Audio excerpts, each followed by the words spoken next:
할렐루야. 히브리서라고 하는 성경. 이 성경은 예수 잘 믿는 사람에게 썼을까요? 예수 믿다가 중간에 타락하고 엉뚱한 방향으로 가는 사람에게 썼을까요? 2번입니다. 성경 읽으실 때 이 성경을 어떤 대상에게 썼는가, 거기에 대한 이해가 참 중요합니다. 왜냐하면 그 이해가 없이 성경을 읽으시다가 보면 왜 이 내용이 여기서 이렇게 나왔을까 혼동이 올 때가 있거든요. 히브리서라고 하는 이 성경은 초신자에게 준 성경도 아니고, 그 다음에 신앙생활 잘 하는데 더 열심히 신앙생활 하라고 준 성경도 아니고, 그러니까 이 대상이 바로 이제 히브리, 다시 말해 유대인인데, 유대인이 어느 배경 속에 있었느냐면 유대교라고 하는 배경 속에 그들이 살았어요. 그래서 이제 유대교 배경 속에 살다가 예수 그리스도를 딱 말씀을 통해서 이분이 구약에서 말씀하시는 메시아구나 이렇게 믿고 어디로 왔느냐면 기독교로 온 거예요. 유대교에서 기독교로. 여러분 유대교에서 기독교로 왔으면 잘한 거예요? 못한 거예요? 잘한 거죠. 여러분 세상에 있다가 교회에 오시는 것은 참 잘한 거예요. 아멘이죠? 그러니까 참 신앙의 결단을 너무 잘한 거예요. 잘해서 그렇게 기독교에 들어와서 예수를 믿고 신앙생활을 하다가 어려움이 좀 생겼습니다. 여러분 교회에 오시면 여기가 천국이죠. 다 좋은 분들만 속아가지고 다 왔잖아요. 그래서 교회 오면은 참 모든 사람들이 그렇게 나를 잘 대해주고 내 말을 잘 들어주고 날 사랑해주고 날 밀어주고, 여러분 그렇잖아요 교회가. 그럴 수도 있지만은 그렇지 않을 수도 있다고 하는 거예요. 왜요? 내가 완벽하지 않잖아요. 내가 부족한데 옆에 있는 사람도 나하고 똑같은 사람이에요. 그러면 내가 감정이 있는 것처럼 이 사람도 감정이 있고, 내가 누군가에 대한 판단이 잘못 판단하는 것처럼 저 사람이 나에 대해서 그렇게 판단할 수도 있고, 그런 경우 있을까요? 없을까요? 있어요. 그런데 목사도 똑같아요. 이런 목사 때문에 시험 안 들었으면 좋겠어요. 시험 들 일을 목사도 하거든요. 이제 글 보면서 어떻게 목사가 저럴 수 있느냐고, 그러면 참 걸려 넘어지는 이 돌멩이가 참 많습니다. 따라서 한번 해보실래요? 목사님도 그럴 수 있다. 그렇게 보아야 좀 더 이해하고 넘어갈 수 있습니다. 어떻게 목사가 그럴 수 있느냐고. 그러면은요, 목사님을 통해서 받는 시험 그 자체가 가슴에 콕 꽂혀서 교회를 떠나더라 이 말이에요. 그러니까 기독교 속에 들어와서 신앙생활 하다가 이 믿음 안에서 여러 가지 많은 어려움도 있고 갈등도 있고, 그러다 보니까 이분들이 잘못 왔는 게 비어 그리고 다시 유대교로 가더라 이 말이에요. 또 하나, 이 기독교 믿음 세계 속에 들어왔다가 믿는 그 믿음 때문에 그 당시에 네로를 중심으로 해서 박해가 굉장히 많았습니다. 상상할 수 없는 박해가 그들에게 쓰나미처럼 밀려 들어오니까 살기 위해서 다시 유대교로 돌아간 사람도 많아요. 시대적인 상황이 그랬거든요. 그래서 이제 그런 사람도 많고, 또 하나 지금 중간에 딱 서서 유대교로 갈까 기독교로 갈까, 기독교에 있을까 유대교로 갈까, 예수 믿자니 이게 생명의 위험을 느끼고, 그 다음에 유대교로 들어가면 생명의 보장을 받고, 교회 안에 들어와 있으면 재산도 그리고 미래도 보장이 안 되고, 유대교로 다시 들어가면 미래도 생명도 재산도 보호가 되고, 그런 상황이에요. 이제 그런 속에서 이렇게 돌아가려고 하는 사람, 아니면 중간지대에 딱 서서 이럴까 저럴까 갈등 속에 있는 그들에게 지금 편지를 써서 보낸 것이 히브리서예요. 그러니까 편지를 받는 그들의 입장으로서는요, 절박함 속에서 이 편지를 읽는 겁니다. 그래서 히브리서 전체가 바로 유대교에서 가장 중요하게 생각하는 5가지의 것, 혹시 기억하세요? 그것을 쭉 그들에게 나열을 합니다. 왜 그럴까? 너희들이 돌아가려고 하는 유대교? 그래, 유대교에서 가장 중요하게 생각하는 가치 5가지, 그것과 기독교에서 말하는 예수와 복음과의 관계가 어떤 관계인가? 그래서 그 다섯 가지를 그 이제 예수 그리스도 복음과 비교를 하거든요. 혹시 기억하셔요? 첫째가 누구예요? 선지자. 두 번째가요, 모세. 세 번째가요, 대제사장. 네 번째가요, 율법. 마지막이 뭐죠? 믿음의 조상. 이 다섯 가지의 것은 이 유대교에 있어서는 거의 하나님과 같은 레벨이에요. 그 정도로 이렇게 가장 소중하게 어떤 믿음의 대상처럼 여기고 있었던 그 유대교의 그 특징과 기독교에서 말하는 예수와 복음을 그들에게 비교해서 봐라, 예수 그리스도가 이거다. 여러분, 힘들어도요, 신앙생활하는 것이 이겁니다. 어려움이 있어도 교회 안에 있는 게 복입니다. 이걸 힘들다고 어렵다고 그냥 떠나가 등 돌리고 배신하고 떠나면 그것을 피하고 그것이 나에게 좋은 선택이라고 생각할지 모르지만 나중에는 땅을 치고 후회한다. 바로 그들을 대상으로 히브리서를 그들에게 편지로 딱 보내면서 배신하지 말라, 배반하지 말라, 배교하지 말라, 떠나지 말라. 그 메시지가 히브리서에 계속 반복해서 그렇게 기록이 되어져 있습니다.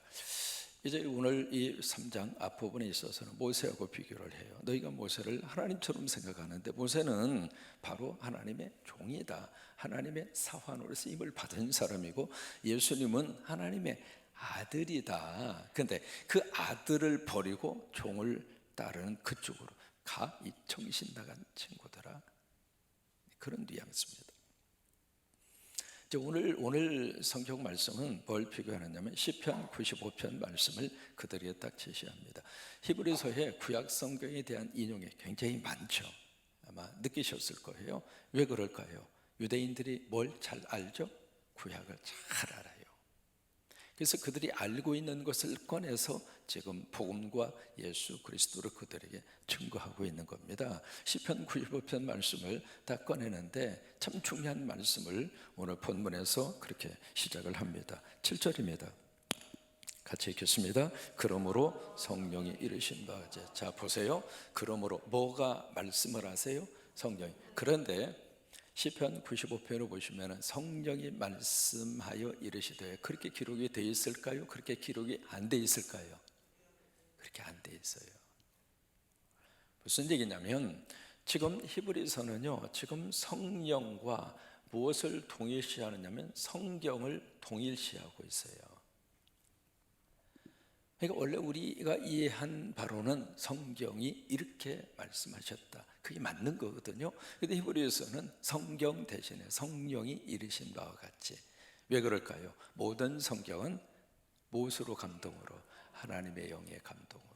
그래서 바로 성경 속에 뭐가 쫙 흘러가려면 성령이 흐르세요. 그래서 성경은 언제 열리게 되는가? 성령 받을 때, 하나님의 영이 내 안에 들어올 때, 성령이 내 안에 들어올 때 성경이 깨달아지고 성경이 열리게 되고 성경이 이해가 되고 성경을 통해서 하나님의 음성을 듣습니다. 그러니까 성경과 성령을 하나로 지금 묶어서 오늘 7절 말씀은 그렇게 말씀을 하시거든요. 그 다음에 성령이 이르시되 성령이 말씀하신 바와 같이. 그 다음에 중요합니다. 오늘 너희가 누구 음성을 들어요? 그의 음성을 듣거든. 자, 그의 음성을 듣는데 이 성경을 통해서 그의 음성을 들어요. 언제 듣는가? 언제예요? 오늘이에요. 오늘 어디에서 지금 이 음성을 듣죠? 지금 어디에서? 오늘 현재 어디에서? 여기에서. 그러니까 오늘 너희가 그의 음성을 듣거든. 오늘, 내일이 아닙니다. 과거의 사건으로 끝난 게 아닙니다. 앞으로가 아닙니다. 오늘입니다. 오늘. 여러분, 성경이 가지고 있는 이 중요한 두 가지의 이 내용이 있습니다. 바로 뭐냐면 성경 안에는 과거, 그때, 그리고 거기에서 주신 말씀이 기록되어 있는 게 성경이에요. 그래서 구약을 읽어보시든지 복음서를 보시든지 주님께서 이렇게 말씀하셨다. 그러니까 과거에 그때 거기에서 주님이 하신 사역이 복음서에 기록이 되어 있고, 성경에는 바로 그 사건들이 쭉 그렇게 기록이 되어 있는데, 성경이 과거 거기서 있었던 사건으로 끝나는 것이 아니라 오늘 여기에서 그랬을 때 말씀이 내 말씀이 되는 거예요. 그래야 성경 말씀이 내 삶의 축복이 되는 거예요. 그냥 과거에 그때 거기서 있었던 사건을 기억하는 것으로 끝난다면 성경은 과거의 역사책입니다. 하나님의 말씀은 우리가 살아있다, 그렇게 고백하죠. 살아있다는 말의 뜻이 무엇일까? 여기에서 오늘 그 말씀이 나에게 힘이 되고, 그 말씀이 나에게 축복이 되고, 그 말씀이 나에게 살아있고, 그 말씀대로 기도했더니 말씀대로 역사가 나타나고, 말씀대로 치유가 나타나고, 말씀대로 성령의 은혜가 나에게 임하고, 말씀대로 그 말씀이 내 삶을 살려내고, 그것을 가르쳐서 어려운 말로 케르구마라고 그래요. 그러니까 성경을 우리가 암송하고 성경을 기억한다는 것은요, 이게 그때 거기서의 사건, 과거적인 사건으로 성경이 끝나버리면 성경이 머릿속에만 들어옵니다. 오늘, 지금, 오늘 여기에서. 그래야 가슴에 새겨져요. 우리가 이 새벽에 받아야 할 은혜가 바로 그 은혜입니다. 성경 말씀을 들으면서 머리로 그렇구나 하고 기억하는 것도 참 소중하지만, 그 말씀이 오늘 하루의 삶을 살아가는 지금 여기에서, 내 삶의 자리에서 그 말씀이 살아서 나에게 힘이 되고, 나에게 위로가 되고, 나에게 에너지가 되고, 나에게 축복이 되고. 그래서 오늘 너희가 그의 음성을 듣거든. 하나님의 음성이죠. 주님의 음성이죠. 그러니까 교회 오셔서 사람의 소리만 듣고 가면 골치만 아파요. 그러니까 교회 오셔서는 하나님의 음성을 듣고 가야 내 영이 살아요. 어떻게 해서든지 설교를 통해서 하나님의 음성을 내가 꼭 붙잡을 수 있도록, 그것을 가르쳐서 은혜 받았다고 그러는 거예요. 그래서 오늘 지금 여기에서 주의 음성을 듣거든. 따라서 한번 해보실까요? 예배는 하나님의 음성을 듣는 시간입니다.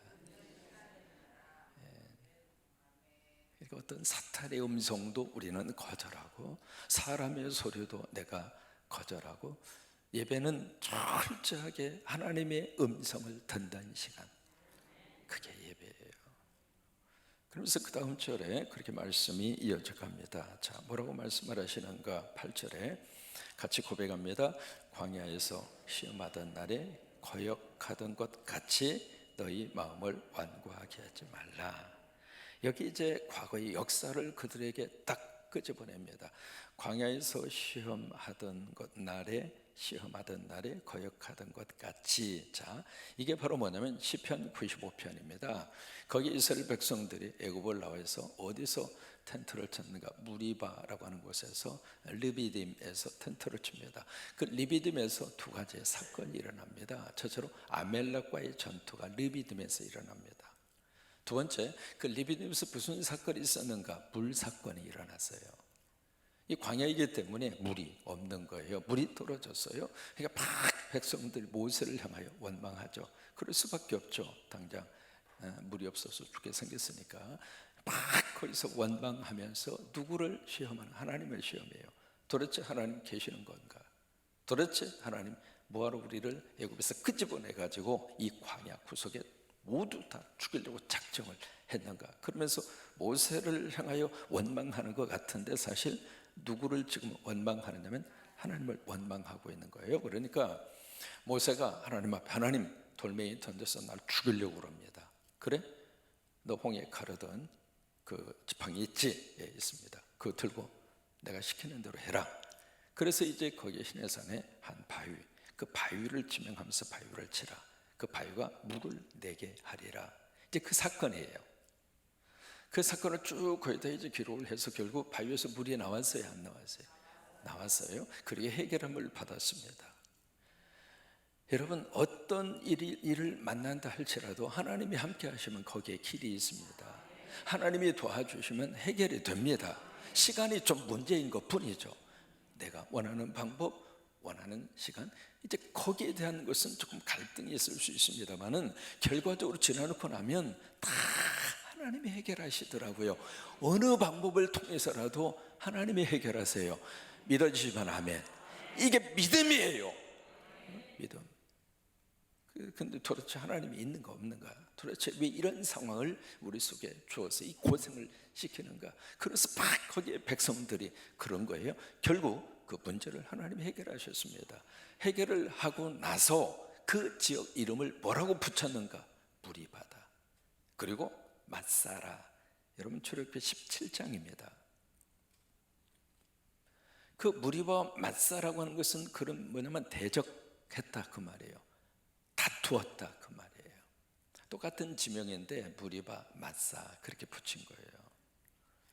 과거의 조상들이 출애굽기 17장에서 그런 일들을 범했는데 이제 그것을 딱 끄집어내면서 하는 말이에요. 그렇게 광야에서 시험하던 날에 거역하던 것과 같이 너희 마음을 완고하게 하지 말라. 그때 그 유대의 백성들이 얼마나 마음을 단단히 닫아놓고 마음을 딱딱하게 해서 얼마나 완고했느냐, 얼마나 고집스럽게 옹고집에 고집을 통해 그런 모습을 보였느냐. 너희는 그렇게 하지 마.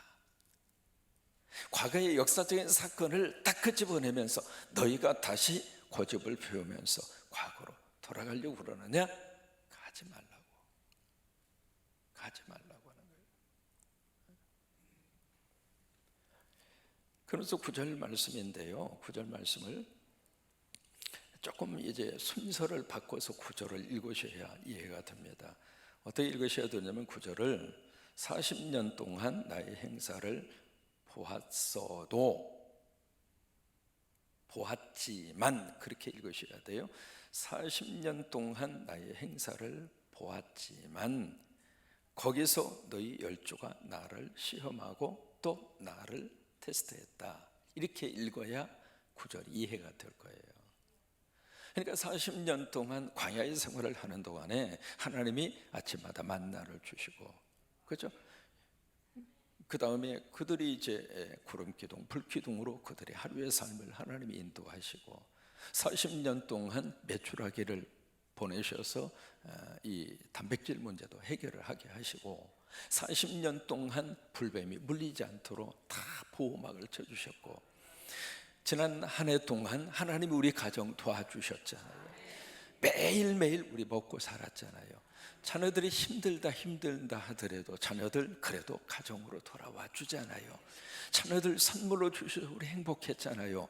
여러분 지난 1년 동안 생각하면서 감사해요? 원망이에요? 바로 그 내용을 이야기하는 거예요. 그런 역사를 보았음에도 불구하고 너희들이 여기에 구절에 있는 말씀대로 그럼에도 불구하고 너희 열조가 계속 하나님을 시험하고 하나님을 테스트하고 언제까지 그렇게 할 거냐 이 말이에요. 그러면서 10절 말씀으로 딱 이어져 내립니다.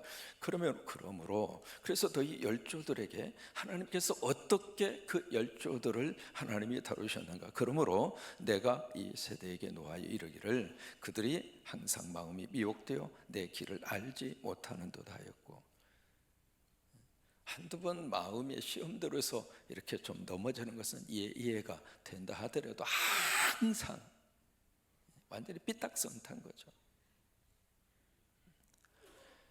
그냥 하나님의 귀한 은혜와 하나님의 축복 그조차도 감사하지 못하고 그것조차도 그냥 또다시 원망하고 불평하고, 이게 사람이 참 묘합니다. 감사로 시작하면 감사가 계속 이어지는데요, 원망으로 시작하면 끝까지 원망으로 갑니다. 첫 단추가 중요해요. 이렇게 새벽의 제단을 통해서 하루의 삶을 기도와 말씀으로 시작하면 하루가 좋아요. 하루 종일 불렀던 찬양이 머릿속에 기억나고 들었던 말씀 다 기억은 못하더라도 그래도 하나님이 주신 단어 하나라도 설교를 통해서 주셨던 메시지 하나라도 하루를 살면서 그게 나를 꼭 붙들어 주어요. 그래서 좀 몸은 피곤할지언정 영은 아주 살아있어요. 여러분 그게 행복하게 사는 비결이에요. 이렇게 그러니까 시작 자체가 참 중요한 거예요. 아니, 원망하고 불평하는 것으로 시작을 하더니 항상 마음이 코 모양 코골이에요. 결국 하나님이 너희 조상들에게 노하지 아니했느냐, 노하지 않을 수가 없었지 않느냐. 그러면서 11절 말씀에 같이 읽겠습니다. 내가 노하여 맹세한 바와 같이 그들은 내 안식에 들어오지 못하리. 하나님께서 노하셔서 그들에게 무슨 벌을, 그들은 내 안식에 들어오지 못하리라. 여러분, 여기서 안식이 무엇을 의미할까? 뭘 의미할까요? 광야를 사는 사람들에게 안식은 그들에게 어디였죠? 젖과 꿀이 흐르는 가나안이었어요. 광야 인생을 사는 우리들에게 안식은 어디일까요? 천국이에요. 하루하루 불안과 염려 속에 사는 우리들에게 안식은 무엇일까요? 성령의 은혜예요. 성령님이 내 안에 오셔서 나를 꽉 붙들어 주시고 성령이 나를 도와주신다는 그 믿음이 우리에게 안식을 주어요. 너희는 마음에 근심하지 말라. 하나님을 믿으니 또 나를 믿어라. 왜 그럴까요? 믿음이 우리에게 안식을 주어요. 세상의 뉴스가 우리를 안식하게 하는 것이 아니라, 전쟁의 소식 우리를 안식하게 하는 것이 아니라 하나님의 말씀이 우리에게 안식을 주어요. 그런데 이 이스라엘 백성들은 어떻게 됐는가? 안식에 들어오지 못하리라. 안식에서 거절당했어요. 이 말씀을 지금 히브리서를 쓰면서 이 말씀을 받아들이는 이 유대 크리스찬들에게 있어서는 어떤 메시지냐면, 너희 조상들 그렇게 해서 결국 안식에 들어가지 못했잖아. 너희도 안식에서 들어가지 못하려고 지금 그러고 있어? 다시 복음으로 돌아와라. 다시 교회로 돌아와라. 히브리서의 메시지입니다. 오늘 하루 저와 여러분이 하나님이 주시는 안식의 축복으로 오늘 하루 그렇게 살 수 있게 되기를 바랍니다. 어떻게 우리가 안식할까? 이렇게 한번 해볼까요? 하나님 감사해요. 이 단어가 단순한 것 같은데 우리를 안식하게 하는 하나님의 단어입니다. 하루 종일 하나님 그저 감사해요. 그냥 운전하면서도 하나님 감사해요. 걸으면서도 그냥 감사해요. 하나님 감사해요. 하나님, 나 오늘 새벽기도 했잖아요. 하나님, 나 오늘 찬양하고 하루 이렇게 살게 하셨잖아요. 나 하나님 사랑받고 있잖아요. 그 어떤 마귀와 사탄이라 할지라도 나 어떤 일이 있어도 하나님이 나를 거꾸로 들을 수 없잖아요. 하나님이 내 아버지가 되시잖아요. 하나님, 나 오늘 감사해요. 나 오늘 감사해요. 오늘 안식에 들어가는 하루가 되시게 되기를 주의 이름으로 축원합니다. 같이 우리 일어나셔서 우리 경배의 찬양이기 때문에 일어나서 찬양하십니다. 좀 부탁을 드립니다. 이 시스템을 새로 구축하는데 좀 시간이 걸립니다. 그래서 좀 자주 꺼지기도 하고 조작하는 것도 이게 보통 일이 아니어서 교육자들이 다 달라붙어서 지금 숙지를 해야 돼요. 여러분들은 이해를 좀 해주시기를 바랍니다. 왜 저 모양이요? 그러지 마시고 애쓴다. 저 방송실이 보통 힘든 자리가 아닙니다. 지난 일부 예배 시간에 뭐 하다가 뭐 이렇게 해서 왜 안 나왔느냐 그랬더니 뭐 이렇게 잘못 눌렀대야. 그럴 수도 있지 뭐, 그죠? 이게 완전히 손에 익숙할 때까지는 목사님 얼굴이 빨갛게 나올 때도 있고 그래요. 근데 이게 좀 몇 가지 시간이 좀 필요하고 그래요. 좀 이해하시면서 점점 이렇게 점점 내 얼굴 한번 보여줘봐요. 빨간지 안 빨간지. 빨개요? 안 빨개요? 땡큐. 이래서 한번 웃는 거죠 뭐. 이해하시면서 이렇게 자리 잡을 때까지 조금만 기다려 주시기를 바랍니다. 같이 우리 찬송 같이 하겠습니다.